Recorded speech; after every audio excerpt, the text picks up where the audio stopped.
A pleasure to meet all at last, and welcome back to Tiny Diecast Fury. And for today's pick, I got myself another fantasy model to show off. Here we have Manga. And this model right here is pretty impressive by all means, especially when you really look at it. This model is just called Manga, but it doesn't really possess a whole lot of things related to manga by any means. It did have some manga-related decor in the form of some graphics that they had applied to the body itself. It's not really present with this model. It tends to be more of an actual Hot Wheels sort of color scheme that you would see in a good majority of Hot Wheels models. So, not really a whole lot to iterate on that part, but it does in fact have some pretty impressive exhaust pipes that just stick out away from the body like that. A nice big layer of ground effects, which are colored in white in this instance, with side skirts, a backside, and a pretty big splitter that you can see up front.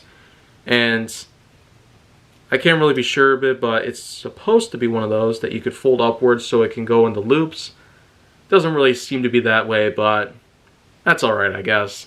And for it to have the likeness of some Japanese cars out there, the body actually does almost resemble that of older Japanese cars out there, like the Toyota Celica GT, but not necessarily. It's a bit of a different look just to give it a more fantasy sort of feel to it, ergo it being a fantasy model. And we've seen this sort of thing happen a lot of times, so Mattel's been able to simply take out a lot of different real models and modify them a little bit so they can be fantasy models. So nice to add up the mileage, I guess, but I feel like that there could have been a lot more better ideas than just simply having to take realistic models and turn them into fantasy models by making them appear more unrealistic. So, not a whole lot left to iterate on that part, but if you want to see more go down to my channel, then make sure that you like, subscribe, comment, follow me on social media, and stay on the Hollywood side.